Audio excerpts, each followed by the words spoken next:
तो दोस्तों, क्योंकि सांस भी कभी बहू थी के आज के एपिसोड की शुरुआत तुलसी से होती है, जो वृंदा को बताती है कि परी का फोन आया था। परी ने हिम्मत करके पुलिस में कंप्लेंट की और पुलिस रणविजय को गिरफ्तार करके ले गई है। तो वृंदा खुश होकर कहती है कि वो आदमी इसी लायक है, क्योंकि बेचारी परी बहुत समय से सह रही थी।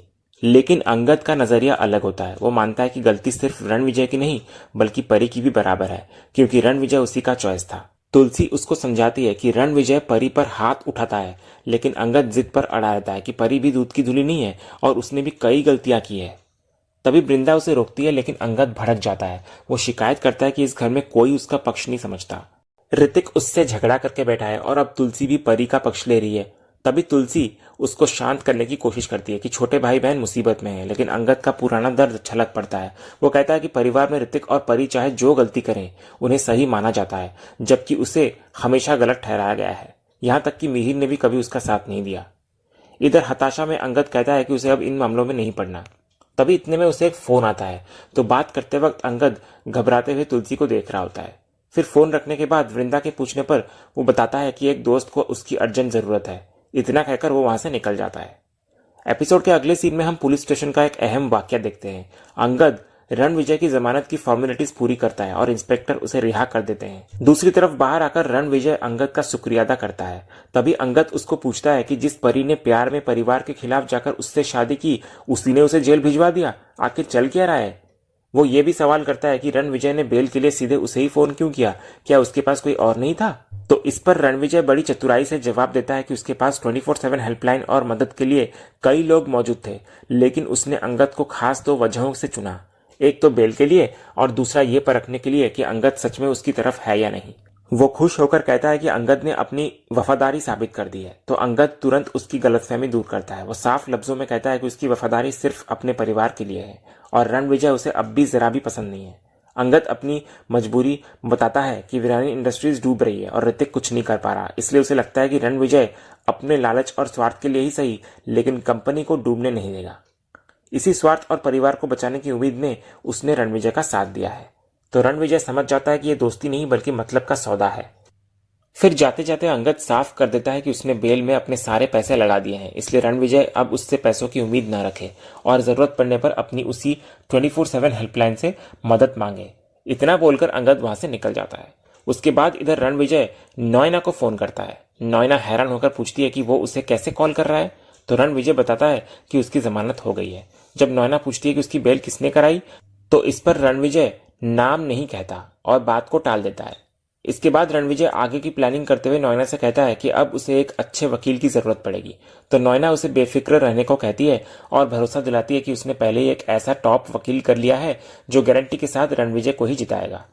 इस भरोसे के साथ रणविजय फोन रख देता है। इसके बाद इधर सुचित्रा नॉयना की इस हरकत से हैरान होती है कि वो रणविजय जैसे बुरे इंसान की हेल्प क्यों कर रही है। तो नॉयना अपनी जलन और ईगो जाहिर करती है। वो कहती है कि उसे रणविजय पसंद नहीं है, लेकिन वो उसकी हेल्प इसलिए कर रही है ताकि तुलसी को हरा सके। उसे इस बात का गुस्सा होता है कि परी मदद के लिए उसके पास नहीं आई, जबकि सालों पहले उसने परी का साथ दिया था। नॉयना को लगता है कि परी ने तुलसी के पास जाकर उसकी इंसल्ट की है और उसको छोटा दिखाया है। वो बदला लेने के लिए रणविजय का साथ देने को तैयार है। वो चुनौती देती है कि अगर तुलसी परी की रक्षक बनकर केस लड़ना चाहती है तो लड़े, लेकिन नॉयना भी हार नहीं मानेगी और उसे सबक सिखाएगी। वो आगे सुच्चू को बताती है कि वो रणविजय का साथ इसलिए नहीं दे रही क्योंकि वो उसे पसंद करती है, क्योंकि वो खुद ऐसे मर्दों से नफरत करती है जो औरतों पर हाथ उठाते हैं, बल्कि इसलिए दे रही है ताकि तुलसी और परी को सबक सिखा सके। इधर नॉयना का ईगो हर्ट होता है क्योंकि परी ने मुसीबत के टाइम उसके बजाय तुलसी का साथ चुना, जबकि नॉयना ने परी के लिए इतना कुछ किया था, जैसे कि शादी करवाई, रणविजय को बिजनेस में सेट किया और घर दिया। उसे गुस्सा होता है इस बात का कि परी अब दल बदलू बन गई है। फिर नॉयना कहती है कि वो जानती है कि रणविजय जमानत के बाद घर आकर परी को और ज्यादा टॉर्चर करेगा, तो वो चाहती है कि परी मजबूर होकर रोते हुए उसी के पास भीख मांगने आए। तब वो परी को खूब सुनाएगी और फिर उसकी हेल्प करेगी ताकि तुलसी को भी उतना ही दर्द महसूस हो जितना नॉयना को हुआ है। एपिसोड के अगले सीन में मिताली की लापरवाही और स्वार्थ का एक और नमूना देखने को मिलता है। वो अपने एक दोस्त को घर लाती है और बड़े उत्साह के साथ बांद्रा में खुली एक नई और हैपनिंग जगह के बारे में बता रही होती है। वो अपनी तारीफ करते हुए कहती है कि उस जगह का असली इनॉग्रेशन तो तब होगा जब वे वहां जाएंगे। तभी उसकी दोस्त की नजर टिम्सी पर पड़ती है, जो मजे से समोसे खा रही होती है और साथ में सॉफ्ट ड्रिंक भी पी रही होती है।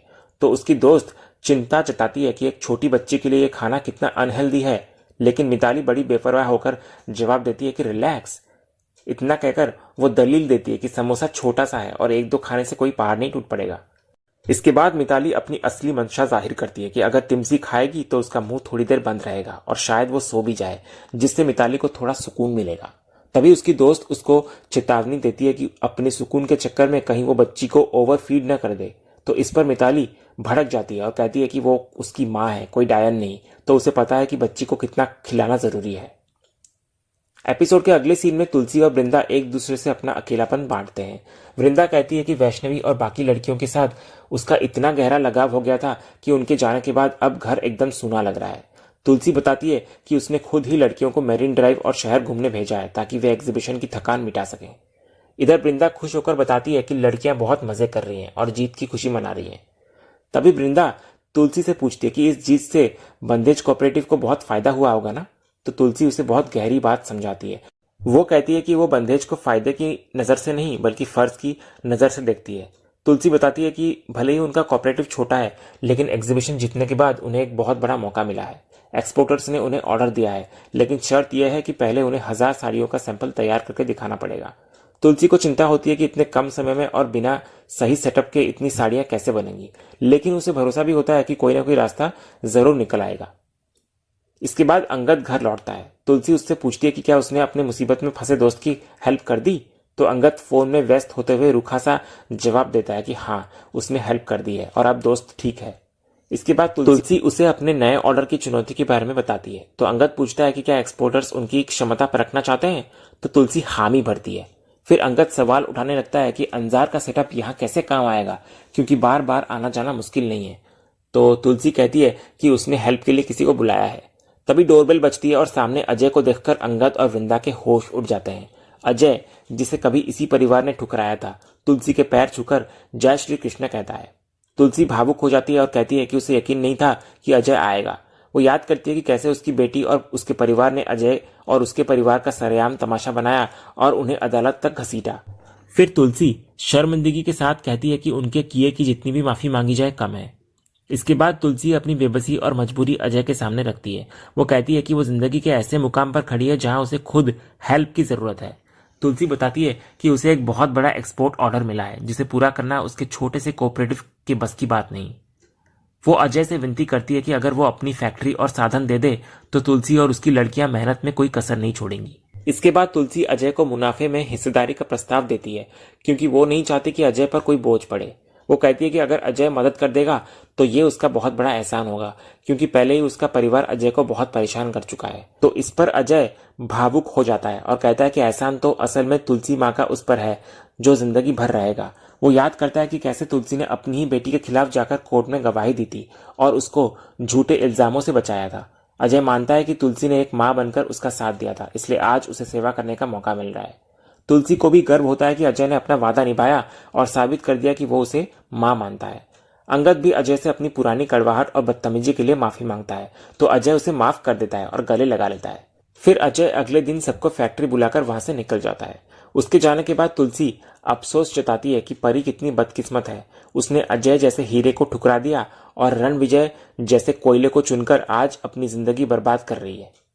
अगले सीन में मिहिर फोन पर बाबजी से देव और सलोनी की कुंडली मिलने की खुशखबरी साझा करता है और शादी की तैयारियों का भरोसा दिलाता है।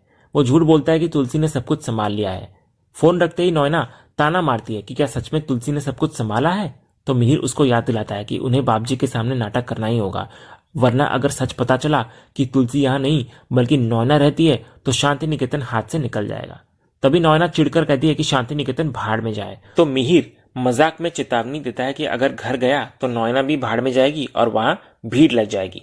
इसके बाद मिहिर नोयना के सवालों का जवाब देता है। जब नोयना बाबजी के फोन के बारे में पूछती है तो मिहिर कहता है कि देव और सलोनी की कुंडलियां मिल गई है और बाबजी शादी की तैयारियों के लिए कह रहे थे। तो नोयना कुंडलियों और जन्म जन्मांतर के विश्वास को दकियानुसी मानकर खारिज कर देती है। तो मिहिर उसको समझाता है कि बाबजी का मानना है कि रिश्ते सिर्फ इस जन्म के नहीं बल्कि जन्मों जन्म के होते हैं और कुंडली मिलाना जरूरी है। वो नोयना को आईना दिखाता है कि लोग अक्सर बाहर से कुछ और अंदर से कुछ और होते हैं, इसलिए कुंडली के जरिए परखना गलत नहीं है। दूसरे सीन में परी और रणविजय के बीच झगड़ा खतरनाक मोड़ ले लेता है। परी रणविजय को खुद से दूर रहने की वार्निंग देती है। तभी रणविजय उसको धमकाता है कि क्या वो फिर से पुलिस को बुलाएगी। वो अपनी रिहाई पर अकड़ दिखाता है और कहता है कि जेल उसका कुछ नहीं बिगाड़ पाई। तभी परी पलटकर करारा जवाब देती है कि असली जेल तो उसकी जिंदगी है, जिसमें वो पिछले 6 सालों से कैद है। वो रणविजय पर आरोप लगाती है कि वो उसको इमोशनली और फिजिकली बहुत हर्ट कर चुका है। तो रणविजय अपनी हैवानियत को सही ठहराते हुए कहता है कि परी ही उसको मजबूर करती है कि वो उस पर हाथ उठाए। तभी परी कहती है कि अगर उसे इतनी ही परेशानी है तो वो उसे छोड़ दे और ये सब खत्म कर दे। परी बताती है कि इतने साल वो सिर्फ अपनी बेटी गरिमा के लिए चुप रही, लेकिन अब और नहीं। वो नहीं चाहती कि उसकी बेटी ये गलत सीख लेकर बड़ी हो कि जिंदगी में अत्याचार सहना या जुल्म के आगे चुप रहना सही है। इसके बजाय परी अपनी बेटी को यह सिखाना चाहती है कि अगर जिंदगी में कोई गलती हो जाए तो वो भी उसे सुधारने का हौसला रखना चाहिए। तो इसी सोच के साथ परी ऐलान करती है कि अब वो रणविजय जैसे हैवान के साथ एक पल भी नहीं रह सकती। तो रणविजय हैवान शब्द सुनकर भड़क उठता है और परी को मारने के लिए हाथ उठाता है, लेकिन तभी मिहिर सही वक्त पर वहां पहुंच जाता है। वो रणविजय का हाथ पकड़कर शक्ति से उसके हाथ को मरोड़ देता है और गरजते हुए कहता है कि परी का बाप अभी जिंदा है। इसके बाद मिहिर गुस्से में रणविजय को एक जोरदार तमाचा जड़ देता है, जिससे वो दूर जा गिरता है। फिर मिहिर रणविजय को चेतावनी देता है कि अगर उसने उसकी बेटी पर उंगली भी उठाई तो वो उसका ऐसा हाल करेगा कि वो परी का नाम तक भूल जाएगा। मिहिर कहता है कि अब तक उसने बहुत अत्याचार कर लिया, लेकिन अब बस। जब रणविजय उठकर विरोध करने की कोशिश करता है और कहता है कि मिहिर गलत कर रहा है, तो मिहिर उसे धक्के देकर झूले पर गिरा देता है और उसका मुंह दबोच लेता है।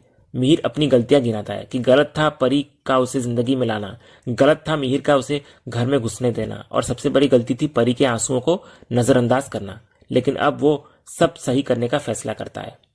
मिहिर फिर रणविजय को घर से निकल जाने का आदेश देता है।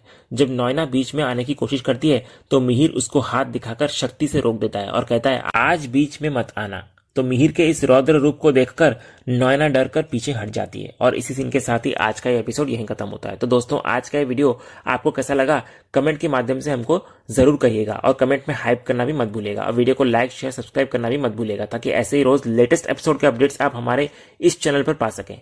तो मिलते हैं हम एक नए एपिसोड के रिव्यू में, तब तक के लिए नमस्कार।